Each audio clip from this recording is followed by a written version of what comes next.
Shalom et Rev Tov, les amis. Vous savez, le problème israélo-palestinien n'est pas nouveau.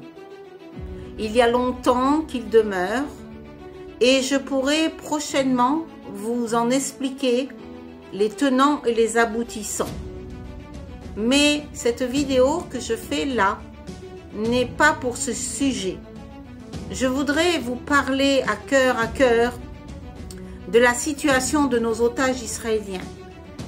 C'est un combat réel, un combat démoniaque entre le Hamas et Israël. C'est un combat que nous devons mener non pas avec nos forces physiques, non pas en nous appuyant sur l'homme, mais en nous confiant et nous appuyant seulement sur Hachem, sur Dieu. C'est lui seul. Et par nos prières, où nous pouvons faire bouger le bras de Dieu. Bien-aimés, comprenons ce combat. Comprenons comment nous avons besoin que la libération de tous les otages israéliens se fasse très vite, car leurs forces s'amenuisent. Les épreuves qu'ils ont maintenant, physiques, morales, psychologiques, de la part du Hamas, et non seulement ça, mais la malnutrition, rester dans les tunnels, maintenant, ça reste inadmissible.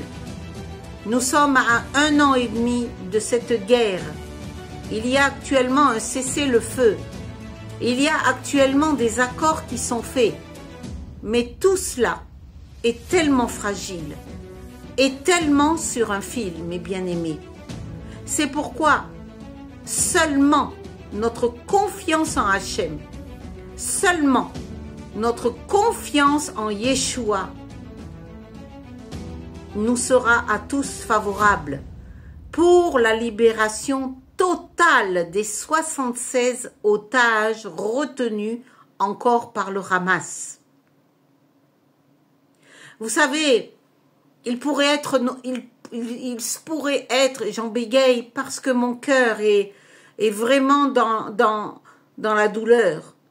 Ici à Jérusalem, mon cœur est meurtri par tout ce que Israël vit, par tout ce que nous subissons, par tout ce que nous vivons. Et voyez-vous, ces otages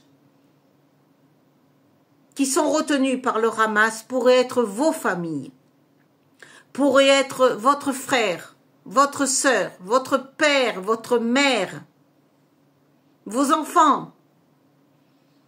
C'est pourquoi il faut garder à l'esprit ce verset de la Torah, aimez-vous les uns les autres. Il faut garder également à l'esprit que nous sommes gardiens les uns des autres, bien-aimés. Et il n'est pas là de penser et de réagir comme le monde pense. Non, bien-aimés. Il faut avoir la pensée de Hachem. Il faut avoir la pensée du Ruach HaKodesh dans cette situation. Il faut demander, implorer le cœur de Dieu pour que tous les otages soient libérés, bien-aimés. Ça suffit, daï, comme on dit ici en Israël, c'est assez. C'est assez. Ce chantage permanent, cette oppression permanente qui subsiste ici en Israël, sans parler des familles endeuillées, sans parler de la restauration des ex-otages. Bien-aimés, ce qui s'est passé le 7 octobre 2023 est similaire à la Shoah. Le combat d'Israël a toujours été. Le combat avec la Palestine a toujours été. Ce n'est pas nouveau. La Torah nous en parle. Et nous en avons la vérité émette. Nous savons pertinemment que Hachem a donné aussi bien à Israël sa part d'héritage, c'est-à-dire qu'il a donné à Israël la terre d'Israël, mais il a donné également un héritage aux Palestiniens. Ils ont aussi une grâce, quelque chose que Dieu leur a donné également. Donc ce conflit-là, nous ne devons pas le faire avec les armes naturelles, avec la sagesse naturelle, mais nous devons le mener avec la sagesse et les armes spirituelles que Hachem, notre Seigneur Yeshua, nous a enseignées. Éphésiens 6. Nous devons lier, nous devons combattre, nous devons anéantir les plans de l'ennemi. Nous devons écraser le serpent. Nous devons faire mourir le serpent.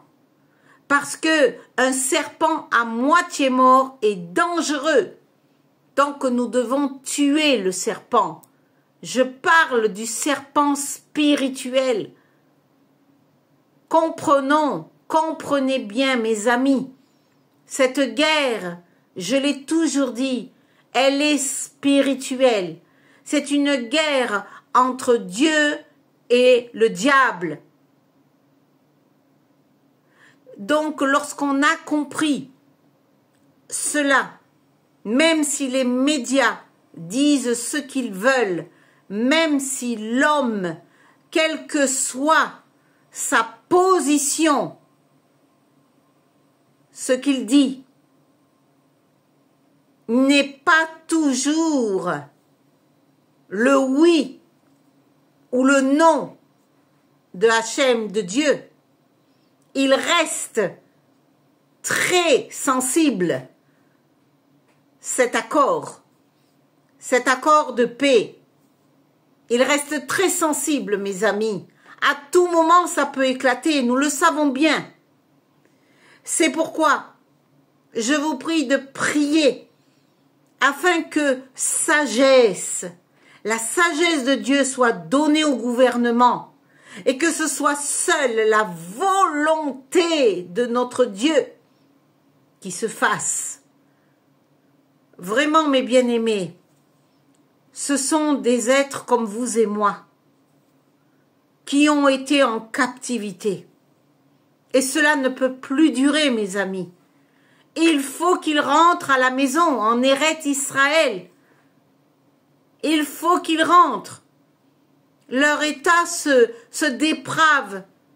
Vous avez vu les 3 derniers otages, dans quel état ils étaient. La maigreur.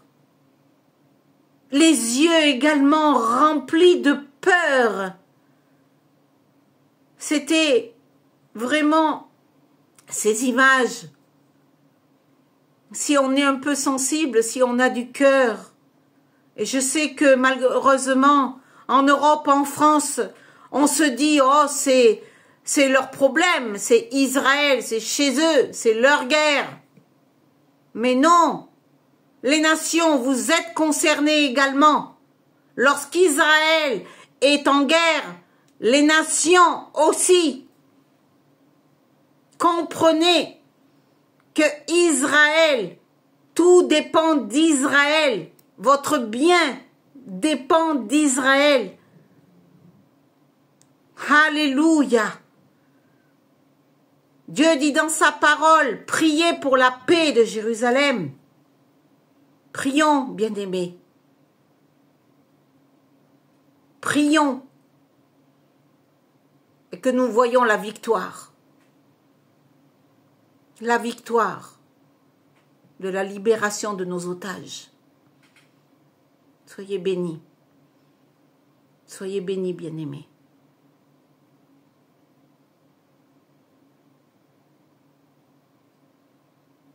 Vraiment.